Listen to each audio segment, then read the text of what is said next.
Back when Security Breach released in December of 2021, fans went wild when it came to searching for secrets. They looked everywhere. And looked everywhere they did, because they found a hidden Michael Afton room. Now you may be like, what is Michael's room doing in the Pizzaplex? I have no idea.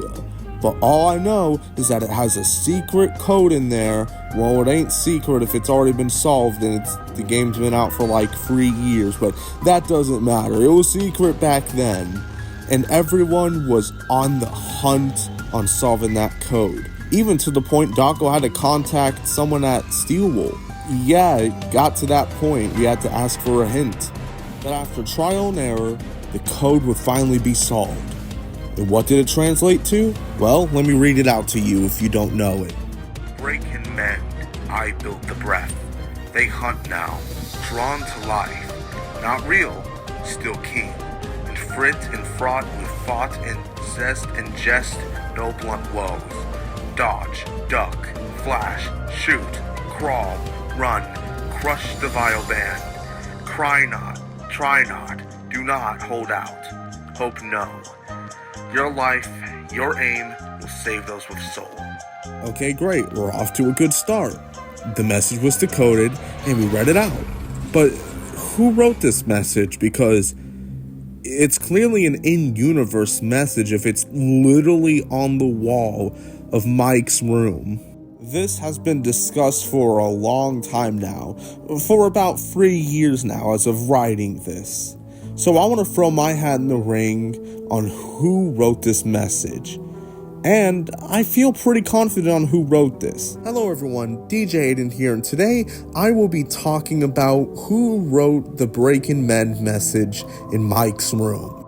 To start it off simple, let's look at the environment of Mike's room, because clearly something has changed in the room. In Mike's room, there is 2 posters, one of Roxy's Raceway and one of Phaser Blast. Near the Phaser Blast poster, there is a little table and a chair sitting nearby a disc player. It is worth noting that in the table, there is a bucket of popcorn, and also there's a spilled bucket of popcorn near the Freddy and Friends TV.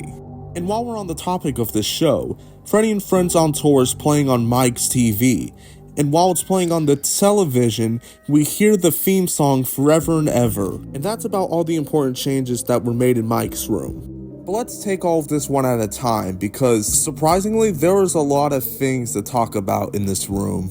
Let's talk about the therapy tapes, aka the retro CDs that you find and then insert it in the disc player. The story of the therapy tapes is actually pretty simple. It takes place with 2 people, Vanessa and Gregory, aka Patient 46. Now, I'm just going to simply describe the events that happen with these therapy tapes, because there's like 16 of them, and my goodness, they go on for a good while. So I'm not going to go super duper in depth with it, but all you need to know is that it starts with Vanessa just talking to her therapist about her traumatic past. But then, a little bit later, a therapist, the same therapist as Vanessa, talks to Gregory. And they're pretty much being called out for weird stuff. And then Therapist 1 dies. And later on with the therapy tapes, it gets revealed that someone, probably Gregory, is digging through Vanessa's personal files, and she's just absolutely confused and the therapist is confused. And you'll never believe what happens next. Therapist 2 dies. And then some more therapy tapes later, sprinkled with the fact that Gregory was partially responsible for the mimic virus, or at least executed it to the Glamrock animatronics. It's also worth noting that later on with the therapy tapes, Vanessa moves from, well, the initial place she was at.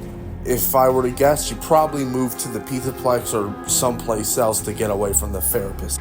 And then the final therapist talks to Gregory and does the polar opposite of being a good therapist and just flat out says, you know what, I think you're doing all these bad things.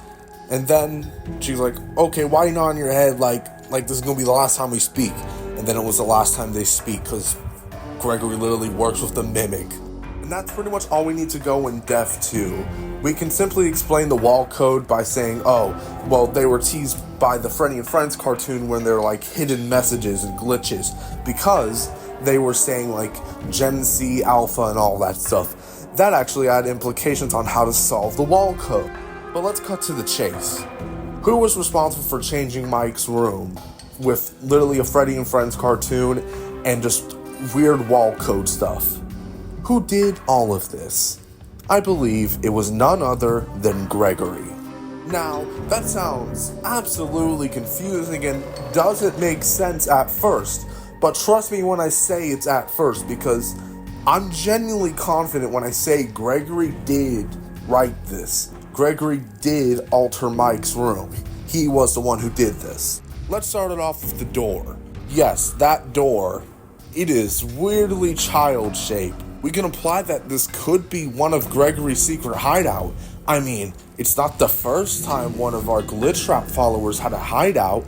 Look at Vanny. She has a hideout in Faster Blast. She literally sleeps in there, for crying out loud. And I believe that's further backed up by the fact that Gregory's just homeless. Because in Security Breach, it's shown that in the bad ending, that once Gregory escapes the Pizzaplex, he flat out doesn't have a home. He sleeps on the floor, and then Fanny finds him. Now I know one of you goofballs are wondering this. How on earth did Gregory write something so deep and then encrypt it in code? He's a kid. And my response would be, let's look at the therapy tapes and the Tales from the Pizzaplex story, GGY. In the therapy tapes, it is shown that Gregory can be something of a phenom. Now, if you're like me and have no clue what the hell a phenom is, well, don't worry, it's pretty simple. It's just someone who knows a lot about, well, codes. Would you look at that? Gregory in the therapy tapes make a system where it seems like he's talking to himself. But in reality, it's actually Gregory having an encrypted conversation with someone, probably Glitch Trap, and the therapist is curious to see who is Gregory talking to. Now that we know that Gregory's something of a tech wizard himself, what about the deep meaning thing? What was I cooking with that? And this is the part where GGY gets involved. To give some little context on the scene I'm about to show you, there are 3 people in this story. Well, 3 major people. One is Tony, the main character.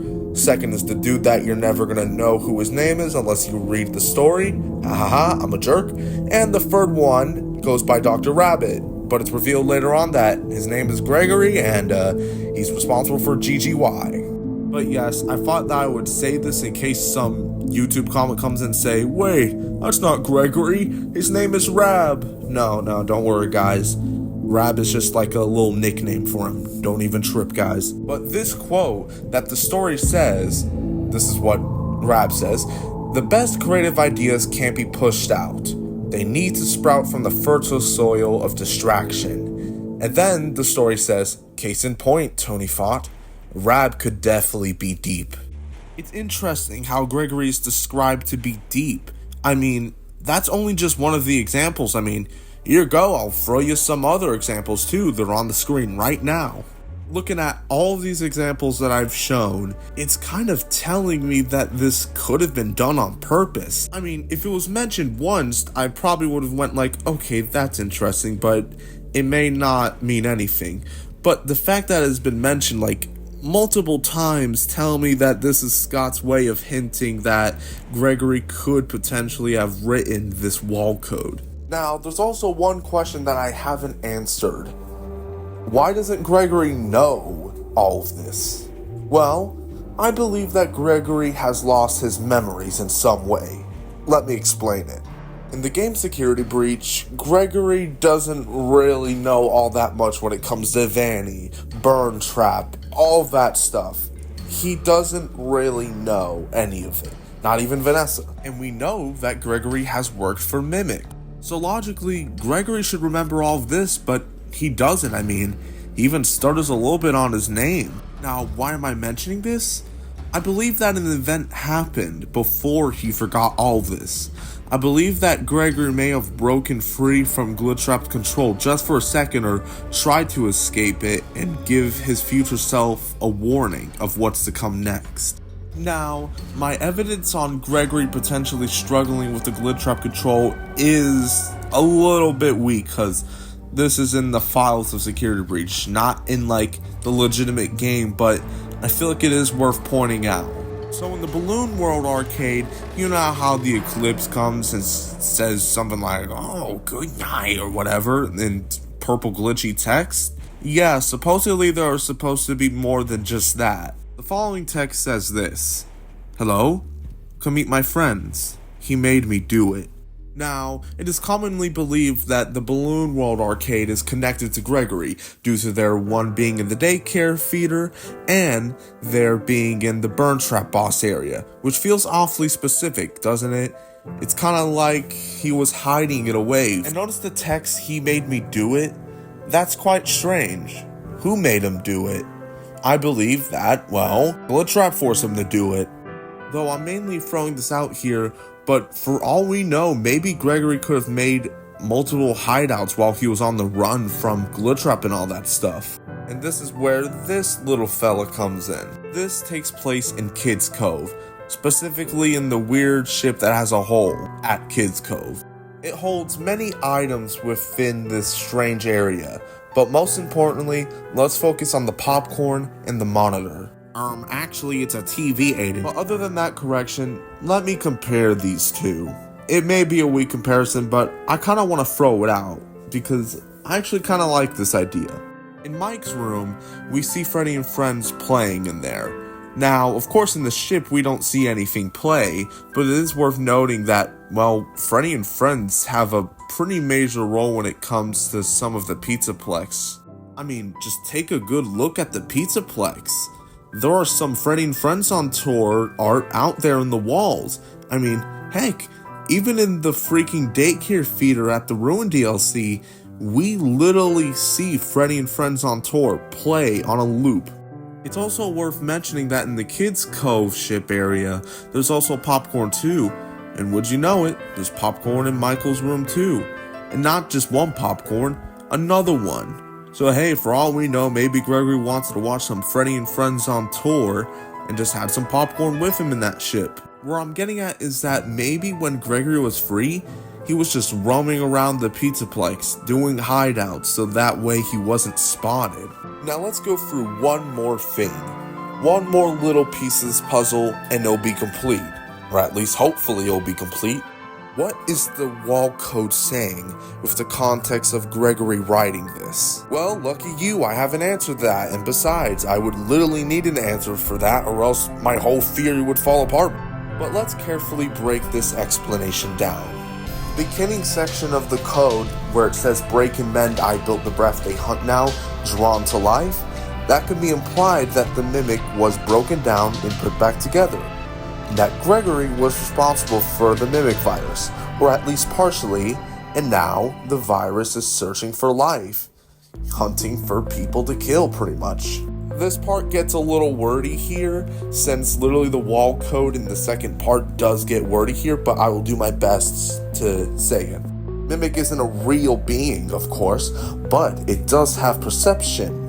Fear and anxiety will run into your mind, aka Gregory. But Gregory's enthusiasm and accomplishments will weaken his burden. And the third part is quite simple. Do everything you can to stop the Glamrock animatronics. But don't cry, don't try, resist from holding out hope. Your life and intentions will save the souls. And that's all I have to say when it comes to, well, Michael's room as a whole. Now, I'm super proud of this theory, and I actually do believe this to be the case, but admittedly there are some flaws here and there. The fact that we don't really have a time window on when or if this even happened, because here's the thing. Yes, it did state that maybe Gregory broke out of control, hence why he was moving around, all that stuff, but that's only a theoretical explanation. That could be replaced with any other explanations. For all we know, that Kids Cove thing, that could just be some other person. It could be just someone who really likes watching TV. I think that's just a major issue with this theory. It's the fact that there's not much of a good time window for this, and it's really tough to pin it down on where this could possibly take place in.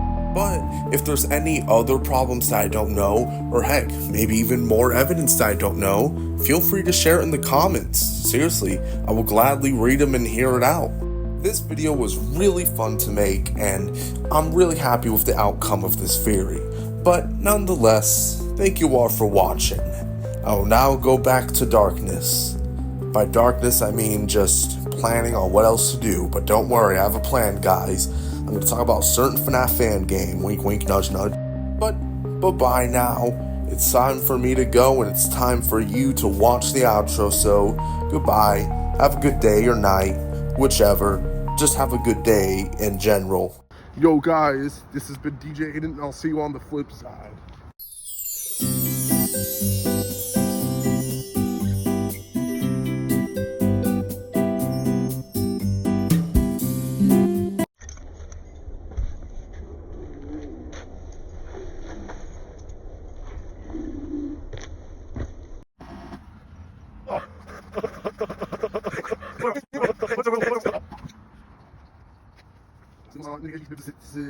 This has been DJ Aiden, and I'll see you on the flip side.